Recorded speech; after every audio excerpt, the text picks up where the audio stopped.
നീ എന്തിനാ അവിടെ നിൽക്കുന്നത്? വീട്ടിലേക്ക് വാ. ഇപ്പൊ അങ്ങോട്ട് വന്നിട്ട് എന്താ അത്യാവശ്യം? അവര് രണ്ടുപേരും അവിടെ ഉണ്ടല്ലോ. പിന്നെന്തിനാ നീ അവിടെ നിൽക്കുന്നത്? അതിന്റെ ആവശ്യമില്ല. ഞാൻ ഇവിടെ നിൽക്കുന്നതിന് അമ്മയ്ക്ക് വല്ല ബുദ്ധിമുട്ടുണ്ടോ? ഞാനിവിടെ സുഖവാസത്തിന് വന്നതല്ല. നന്ദ, തിരിച്ചു വരണമെന്ന് തോന്നുമ്പോ ഞാൻ വന്നോളാം.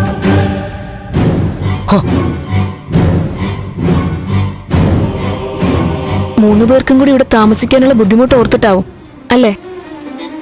ആ അതെ, ബുദ്ധിമുട്ടാവുമെന്ന് വെച്ചിട്ട് തന്നെ ആവും. രണ്ടുപേര് എത്ര കൃത്യമായിട്ട് അമ്മയെ മനസ്സിലാക്കിയത്. നിങ്ങൾ അമ്മയെ ഈ അടുത്തോലാണോ പരിചയപ്പെട്ടത്? അതെന്താ നീ അങ്ങനെ ചോദിച്ചേ? ഈ വിളിയുടെ അർത്ഥം പിടികിട്ടാത്തോണ്ട് ചോദിച്ചതാ. അമ്മയുടെ മനസ്സിലാവുന്നല്ല. എന്താ? സമയമുണ്ടല്ലോ, ആലോചിച്ച് നോക്ക്. പിന്നെ കിടക്കാൻ വേണ്ടി ഞാൻ വേറൊരു റൂം എടുത്തിട്ടുണ്ട്. വിളിക്കുകയാണെങ്കിലേ അതങ്ങ് പറഞ്ഞേക്ക്. ആ കാര്യത്തിൽ ഒരു ടെൻഷൻ വേണ്ട. നന്ദ,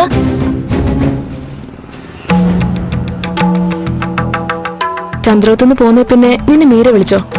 എന്നാരും വിളിച്ചില്ല. അല്ലേലും അവളെന്തിനാ എന്നെ വിളിക്കുന്നേ? എല്ലാം ഒപ്പിച്ചു വെച്ചിട്ടും എന്നെ കൊണ്ടൊന്നും പറയിപ്പിക്കരുത്.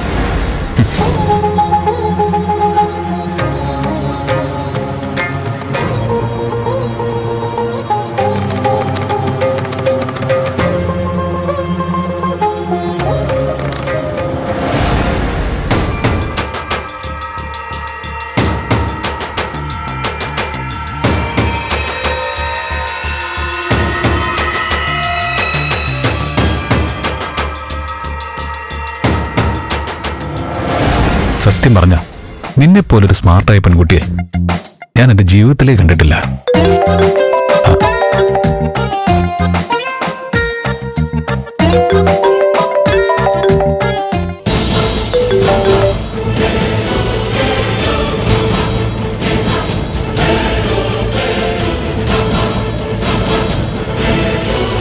നിന്നെ എനിക്ക് നഷ്ടപ്പെട്ടിരുന്നെങ്കിൽ എനിക്കത് ചിന്തിക്കാനേ പറ്റില്ല.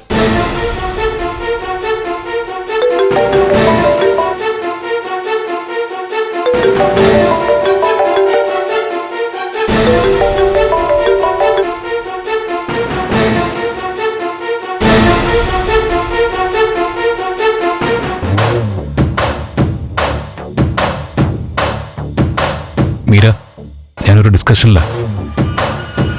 ഡയറക്ടറും പ്രൊഡ്യൂസറും എല്ലാവരും ഉണ്ട്. ഞാൻ വിളിച്ചോളാം.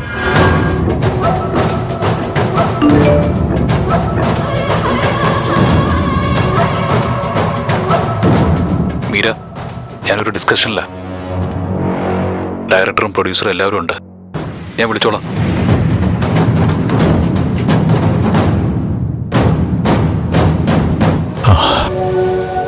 അല്ല, ഇവളിങ്ങനെ വിളിക്കുന്നതിൽ നിനക്ക് വല്ല ബുദ്ധിമുട്ടുണ്ടോ?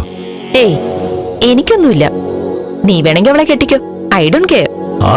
പക്ഷേ എന്റെ മരണം വരെ ഇങ്ങനെ കയ്യെത്തും ദൂരത്ത് മേനൻ ഉണ്ടായാ മതി. ഇവളെ പോലെ എന്നെ ഒഴിവാക്കാൻ നോക്കിയാലുണ്ടല്ലോ, നിന്നെ ഞാൻ ജീവനോടെ വെച്ചേക്കില്ല. അപ്പൊ നീ ചാർലി വിട്ടോ? ചാർലി വിടുന്ന പ്രശ്നമില്ല മോനെ. അവൻ എന്റെ ലൈഫ് പാർട്ണർ അല്ലേ.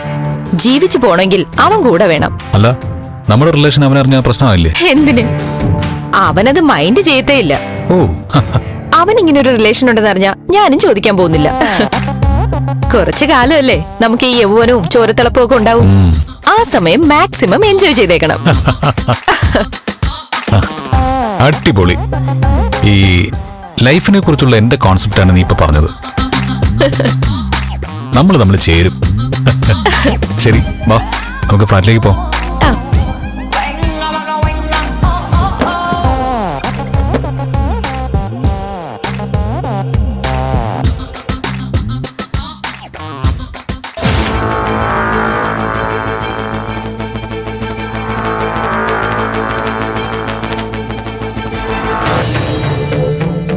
നീ പറയുന്ന പോലെ കാര്യങ്ങൾ അത്ര എളുപ്പമൊന്നും ആവത്തില്ല. ആന്റിയോട് എതിർത്ത് നിൽക്കാൻ നന്ദന് ഒരു പരിധിക്കപ്പുറം കഴിയില്ല. പിന്നെ എന്ത് ചെയ്യണമെന്നാ മുരളേട്ടനെ പറയുന്നേ? ദേവികയുടെ കാര്യത്തിൽ ഒരു തീരുമാനം ഉണ്ടാവണമെങ്കിൽ അങ്കിള് സംസാരിച്ചു തുടങ്ങണം. ആന്റിയോട് ഏറ്റുമുട്ടാൻ അങ്കിളിന് മാത്രമേ കഴിയൂ. അങ്കിള് സ്ട്രോങ് ആയിട്ട് നിന്നാ ആന്റിക്ക് പിന്നെ ഒതുങ്ങിയേ പറ്റൂ. അങ്കിൾ ഉടനെ സംസാരിച്ചു തുടങ്ങുന്ന എന്തെങ്കിലും ഉറപ്പുണ്ടോ? അതും പ്രതീക്ഷിച്ചിരുന്നിട്ട് ഒരു കാര്യവുമില്ല. മീരയും നന്ദനുമായിട്ടുള്ള വിവാഹത്തിന്റെ കാര്യങ്ങൾ ആന്റി മുന്നോട്ട് നീക്കിക്കൊണ്ടിരിക്കുകയല്ലേ. അതിന് തടയിടാൻ എന്താ ചെയ്യാൻ കഴിയാ? ബലരാമൻ അങ്ങളുടെ വിവരം അറിയിക്കാൻ അതേ ഉള്ളൊരു മാർഗം. അതാര് പറയും? നന്ദന് ചെന്ന് പറയാൻ പറ്റൂ?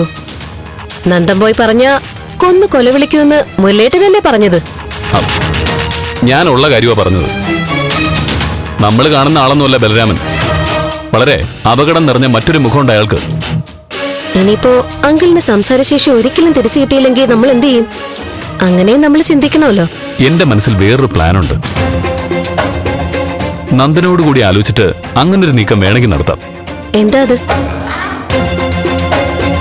കുറുപ്പിന് കുറച്ച് കാശ് കൊടുത്ത് അയാളെ ബലരാമന്റെ അടുത്തേക്ക് പറഞ്ഞു വിടണം. എന്തിന്? എടി, നന്ദനും ദേവികയും വിവാഹം കഴിച്ചു എന്നുള്ള കാര്യം കുറുപ്പിന് പറയാലോ. അതിനുള്ള തെളിവുകളും ഉണ്ട്. അങ്ങനെ വന്നാൽ വിവാഹത്തിൽ നിന്ന് അവർക്ക് പിന്മാറേണ്ടി വരും. അതൊരു നല്ല മാർഗമാ. പക്ഷേ മീരയുടെ അച്ഛൻ ഈ ഒരു കാര്യം കൊണ്ട് അങ്ങനെ അങ്ങ് പിന്മാറൂ? പിന്മാറാതെ പിന്നെന്ത് ചെയ്യും? നന്ദൻ മീരയുടെ കഴുത്തിൽ താലി കെട്ടുന്നത് സോഷ്യൽ മീഡിയയിലൂടെ എല്ലാരും കണ്ടതാ. അതൊക്കെ അങ്ങ് മറന്നു കളയാൻ മീരയുടെ അച്ഛൻ തയ്യാറാവോ? മോളുടെ ജീവിതം തകരാതിരിക്കാൻ വേണ്ടി ദേവികയെ ഈ ഭൂമുഖത്ത് നിന്ന് ഇല്ലാതാക്കാൻ വരെ അയാൾ തീരുമാനിച്ചെന്ന് വരും. അതിനുള്ള കഴിവും സ്വാധീനമൊക്കെ അയാൾക്കുണ്ടല്ലോ.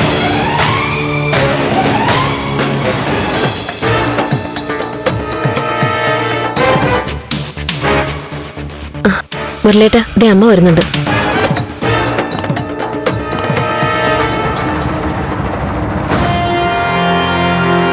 എന്ത് വാടി രണ്ടും കൂടെ ഇരുന്ന് പെറുപിറുക്കുന്നത്? നന്ദന്റെയും ദേവികയുടെയും കാര്യം പറയുമായിരുന്നു. നിങ്ങൾ ഇനി എന്ത് പറഞ്ഞാലും അതൊന്നും നടക്കാൻ പോകുന്നില്ല. പ്രഭകുഞ്ഞ് തീരുമാനിക്കുന്ന പോലെ കാര്യങ്ങളൊക്കെ നടക്കൂ. അതേ ഇനി സംഭവിക്കൂ.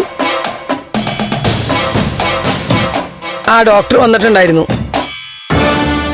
എന്തൊക്കെയോ പ്ലാനും പദ്ധതിയൊക്കെ അവർ തമ്മിൽ പറഞ്ഞ് ഉറപ്പാക്കിയിട്ടുണ്ട്.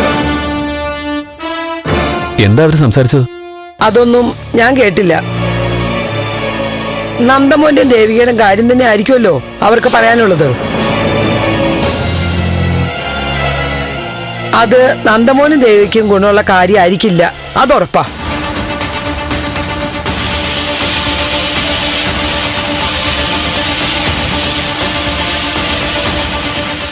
അപ്പൊ അടുത്ത പദ്ധതി അണിയറയിൽ ഒരുങ്ങുന്നുണ്ട്.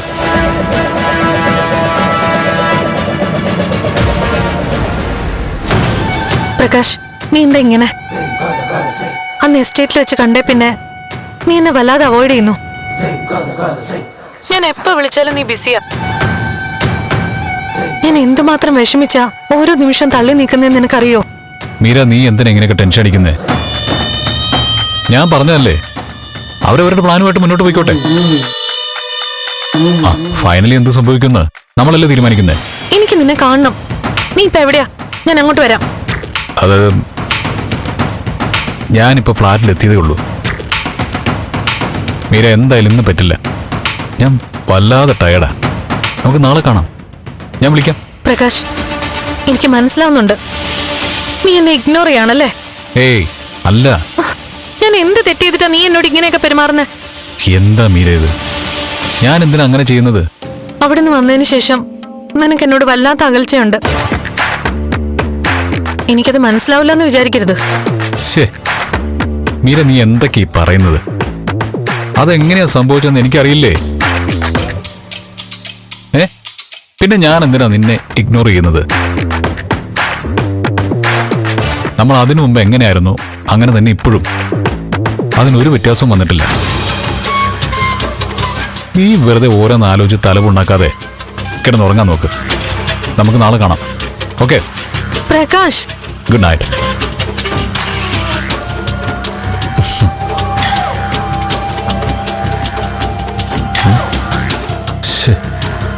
ഇതെവിടെ പോയി? എന്താ പ്രകാശ്? കീ കാണുന്നില്ല. അകത്താളുണ്ടോ? ആര്? നിന്റെ ലിസ്റ്റിൽ കുറെ എണ്ണം കാണുമല്ലോ അല്ലേ?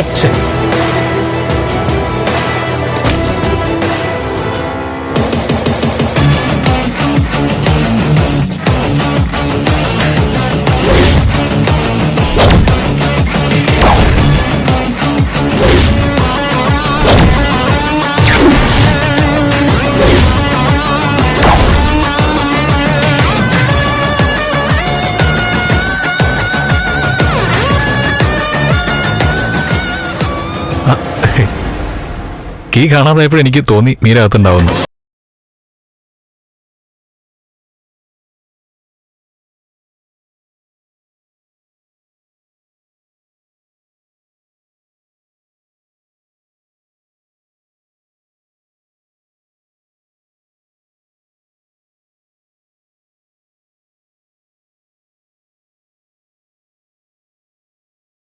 ഇന്ന് ഈ നാട്ടിൽ വന്നപ്പോ എന്നെ കാണാൻ വന്നതാ.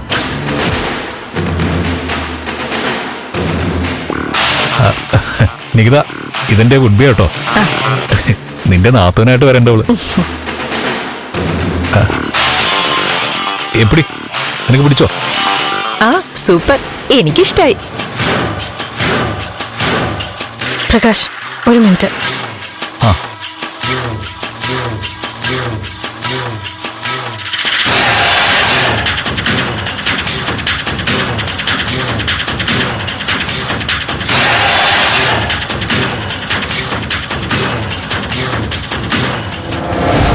എന്താ മീര? എന്തേ രജിസ്റ്റർ മാരേജിന്റെ കാര്യം? ആക്ച്വലി ഒട്ടും ടൈം കിട്ടിയില്ല മീര. പറഞ്ഞില്ലേ, നല്ല തിരക്കായിരുന്നു. നാളെ എല്ലാം അന്വേഷിച്ച് ക്ലിയർ ചെയ്യാം. ഇനി നീ ഉഴപ്പരുത്. അവിടെ ഇൻവിറ്റേഷൻ കാർഡ്സ് ഒക്കെ അടിക്കുന്ന സ്റ്റേജിലേക്ക് കാര്യങ്ങൾ എത്തിക്കഴിഞ്ഞു. ഇല്ല, നാളെ എന്തായാലും നമ്മളത് ഫിക്സ് ചെയ്യും. ഞാൻ വിളിക്കുമ്പോൾ നീ ഇങ്ങോട്ട് വന്നാ മതി. ഓക്കെ, നീ പറയുന്നത് ഞാൻ വിശ്വസിച്ചോട്ടെ. നാളെ എല്ലാത്തിനും ഒരു തീരുമാനം ആയില്ലെങ്കിൽ ഞാൻ നേരെ ഇങ്ങോട്ടൊന്ന് താമസാക്കും. പറഞ്ഞതിനൊന്നും ഒരു വ്യത്യാസം ഉണ്ടാവില്ല. നാളെ അത് കഴിഞ്ഞ് എനിക്ക് എന്തും ഉള്ളൂ. പോരെ? ഇവിടുന്ന് ഇവിടെയാണോ സ്റ്റേ? ചിറ്റപ്പം വരും. ഈ ചെറിയ പർച്ചേസ് ഉണ്ടെന്ന് പറഞ്ഞു പോയതാ. ഇപ്പൊ വരും. ആ, ഇവക്കും വലിയ തിരക്കാ. 2 ദിവസം കഴിഞ്ഞാൽ തിരിച്ചു പോകണം. അതെ, ഞാൻ മീര ഒന്ന് സീ ഓഫ് ചെയ്തിട്ട് വരാം. ഓക്കെ ഓക്കെ, ആ, ബൈ മീര. വാ മീര.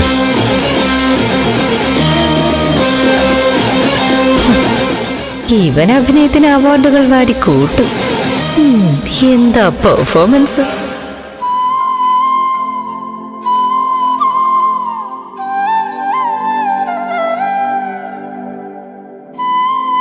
എന്നാലും എന്റെ അച്ഛനെ സമ്മതിക്കണം.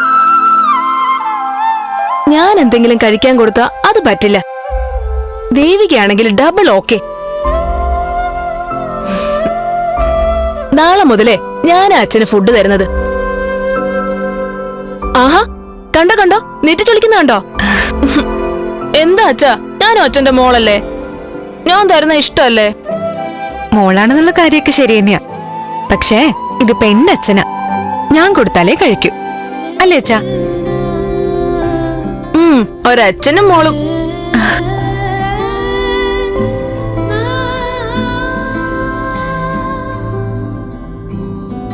നീ എന്താടാ പോയില്ലേ? ഇവിടെ രണ്ടുപേരും നിൽക്കുന്നതിനെ കൈയും കാലും പിടിച്ചിട്ടാ. നീ ഹോസ്പിറ്റലിലുള്ളവരെ കൊണ്ട് ഞങ്ങളെ ഇറക്കി വിടിപ്പിക്കോ? അയ്യോ ചേച്ചി, ഞാൻ ഇറങ്ങാം. പിന്നെ എന്തിനാ നീ ഇവിടെ കിടന്ന് ഇങ്ങനെ റോന്ത് ചുറ്റുന്നേ? വേഗം വേഗം സ്ഥലം വിട്ടെ. അല്ല, ഫുഡ് വല്ലതും പുറത്തുനിന്ന് വാങ്ങണമെന്നറിയാൻ ഞാൻ. വേണോ? എന്തിന്? ഇവിടെ ആവശ്യത്തിന് ഭക്ഷണമുണ്ട്. അല്ല, എന്നാലും എനിത്തിങ് എൽസ്? ഒന്നും വേണ്ട, നീ ഒന്ന് പോയാ മതി. അച്ഛാ, ഞാൻ ഇവിടെ അടുത്ത് തന്നെ ഒരു റൂം എടുത്തിട്ടുണ്ട്. ഞാനിപ്പോ അങ്ങോട്ട് പോവാ. Good night.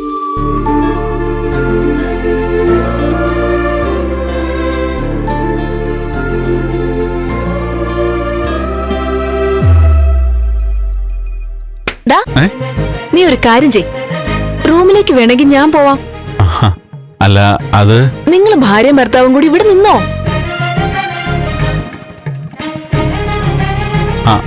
അല്ല, ചേച്ചിയുടെ ഇഷ്ടമാണെങ്കിൽ അങ്ങനെ ആയിക്കോട്ടെ. അയ്യടാ അച്ഛാ, ഇവന്റെ മനസ്സിലിരിപ്പ് എന്താണെന്ന് കണ്ടില്ലേ?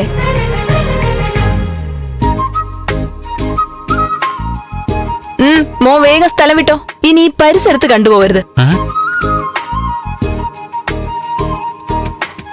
ഓ, അച്ഛന്റെ മുഖത്ത് തെളിച്ചുണ്ടല്ലോ. അച്ഛനും അതാ ഇഷ്ടം.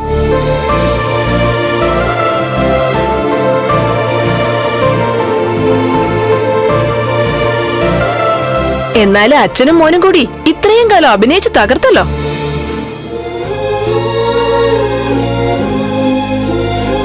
ദേ, ഉർവശി അവാർഡ് കൊടുക്കേണ്ടത് ഇവൾക്കാ. ഹോ, എന്തായാലും എല്ലാം പറഞ്ഞു കഴിഞ്ഞപ്പോഴേ വലിയ ആശ്വാസമായി. വലിയ അപകടം വരാതിരിക്കുന്നേ ഉള്ളൂ. മീര അറിയുമ്പോഴാണ് പ്രശ്നം.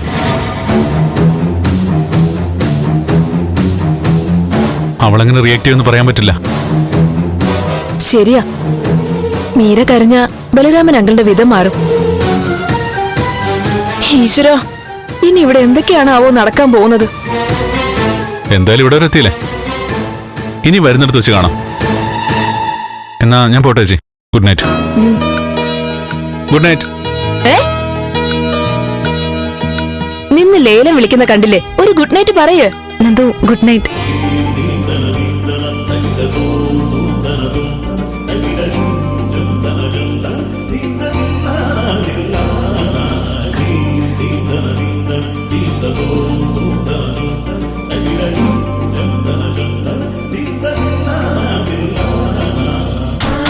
നാളെ രാവിലെ കാണാം. നീ എന്താ പോകുന്നില്ലേ? ഇറങ്ങാ. അപ്പൊ ശരി, ഗുഡ് നൈറ്റ്. നാളെ കാണാം. ഇത് എത്രാമത്തെ തവണയാടാ ഗുഡ് നൈറ്റ്?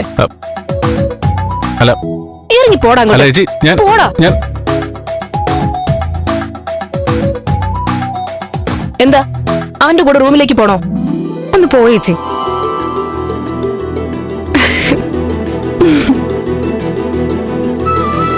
കണ്ടാച്ച അവളുടെ നാണം കണ്ടില്ലേ?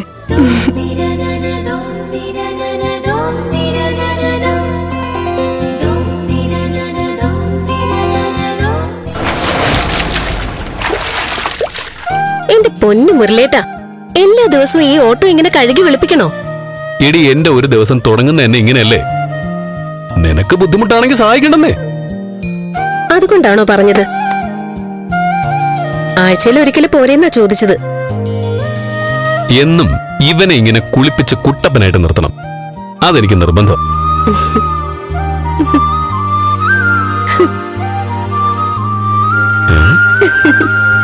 നീ എന്തിനാ ചിരിക്കുന്നേ? അല്ല, നമുക്ക് കുറെ കുട്ടികളൊക്കെ ആയി കഴിയുമ്പോഴേ മുരളേട്ടൻ എങ്ങനെയായിരിക്കും എന്ന് ചിന്തിച്ചതാ. എന്ത് രസമായിരിക്കും എന്നും രാവിലെ കുഞ്ഞുങ്ങളെ കുളിപ്പിച്ച് കുറി വരച്ച് പൗഡർ ഇടിപ്പിച്ച് മുടിയൊക്കെ ചീകി പുത്തൻ ഉടുപ്പൊക്കെ ഇടിപ്പിച്ച് അങ്ങനെ കൊണ്ടു നടക്കുന്നത് ഒന്ന് ആലോചിച്ച് നോക്കിയേ. നല്ല രസമായിരിക്കും. അല്ല, കുട്ടിപ്പട്ടാളെ എത്രണ്ണം വേണമെന്നാണ് മനസ്സിൽ? ഒരു 4, 5, 6, 7 പോരെ? മതിയോ? അല്ല, ഒരു ഡസനായ കുഴപ്പമുണ്ടോ? അല്ല, എന്നും മുരളിയേട്ടൻ തന്നെ കുളിപ്പിച്ചൊരുക്കി കൂടെ നടക്കണമെന്ന് നിർബന്ധമുണ്ടോ? ഗൗരിയമ്മയ്ക്ക് ആവാലോ. ആകാം. പിന്നെ പിള്ളേരുടെ മുത്തശ്ശി ഫ്രീ ആയിരിക്കുമല്ലോ. ഭാർഗവി അമ്മ നോക്കിക്കോട്ടെ. എന്താടി എന്താ നീ പറഞ്ഞത്? തുടങ്ങിയല്ലോ ഭഗവാന്. ഇവളെന്താ പറഞ്ഞത്? ഭാർഗവി അമ്മമ്മയുടെ കാര്യമൊക്കെ എന്താടാ? അത് എന്താടി നീ പറഞ്ഞത്? അമ്മേ, ഞാൻ പറയാം. ഇവള് ഭാവിയിലെ കാര്യം പറഞ്ഞത്. ഞങ്ങൾക്കുണ്ടാവാൻ പോകുന്ന കുട്ടികള് ആദ്യം മുരളീട്ടനെ പറഞ്ഞ്. എന്താ? ആദ്യം മോളുണ്ടാവുകയാണെങ്കിലേ ഭാർഗവി എന്ന് പേരിടണമെന്ന് പറഞ്ഞത് മുരളേട്ടനാ. ഓ, വെളുപ്പാൻ കാലത്ത് ഓരോ സ്വപ്നങ്ങളും പറഞ്ഞോണ്ട് നിക്കുക. പോയി അടുക്കള പോയി എന്തെങ്കിലും ജോലി നോക്കടി. കേറി പോടി.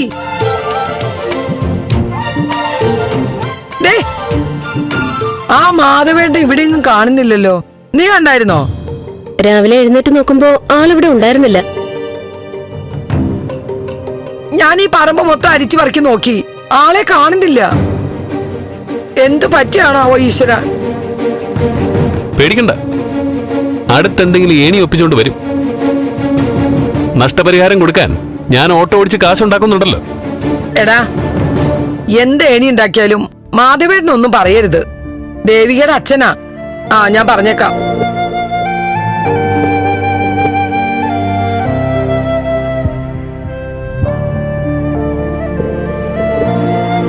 കണ്ടോ കണ്ടോ, ഇപ്പൊ ദേവികയ്ക്ക് അമ്മയുടെ മനസ്സിൽ ദേവതയുടെ സ്ഥാനോ. എന്ത് ഭയഭക്തി ബഹുമാനോ ദേവികയുടെ അച്ഛനോട് പോലും. ഡേയ്, നിന്നോട് അടുക്കളയിൽ പോയി ജോലി ചെയ്യാനല്ലേ അമ്മ പറഞ്ഞത്? പോടി അവിടുന്ന്.